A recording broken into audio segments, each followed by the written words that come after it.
ঝাঁকড়া চুলের কারণে বেশ দূর থেকেও আলাদাভাবে চেনা যায় তাকে। বাংলাদেশি বংশোদ্ভূত ফুটবলার হামজা এতদিন ছিলেন শুধুই ইংল্যান্ডের। অনেক নাটকের পর সেই হামজাই এখন বাংলাদেশের। জন্ম তার ইংল্যান্ডে, তবে মা বাবার সূত্রে বাংলাদেশের সাথে নিবিড় এক সম্পর্ক আছে হামজার। হামজার মা বাবা বাংলাদেশের হবিগঞ্জের বাসিন্দা হওয়ায় তার নামের পাশে সবসময় উচ্চারিত হয় বাংলাদেশি। লেস্টারশায়ারে জন্ম নেওয়া হামজার ফুটবলে হাতেখড়ি লেস্টার সিটিতেই। ২০০৫ সাল থেকে ২০১৫ সাল পর্যন্ত খেলেছেন লেস্টার যুব দলে। ২০১৫ সালে লেস্টার মূল দলে অভিষেক হয় হামজার।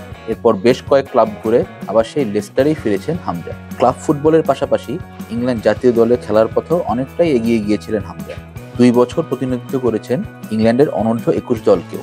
ইংল্যান্ড যুব দলের হয়ে খেললেও কখনোই জাতীয় দলে জায়গা করে নিতে পারেননি হামজা। ২০২৪ সালের শুরুতেই হামজা প্রথমবার বাংলাদেশের হয়ে খেলার ইচ্ছার কথা জানান।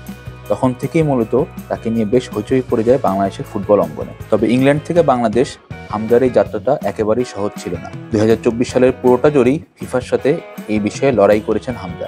গত আগস্টে বাংলাদেশি পাসপোর্ট হাতে পান হামজা। পাসপোর্ট পেলেও অবশ্য ফিফার অনুমতি না পাওয়ায় অনিশ্চিত ছিল তার বাংলাদেশের হয়ে খেলা। অবশেষে অনেক লড়াইয়ের পর বাংলাদেশের হয়ে খেলার অনুমতি পান হামজা চৌধুরী। ফিফার অনুমতি পাওয়ার পরপরই বাফুফের পক্ষ থেকে দেওয়া হয় আনুষ্ঠানিক ঘোষণা। বাংলাদেশের হয়ে খেলার জন্য মুখিয়ে আছেন হামজা, জানিয়েছেন তিনি নিজেই।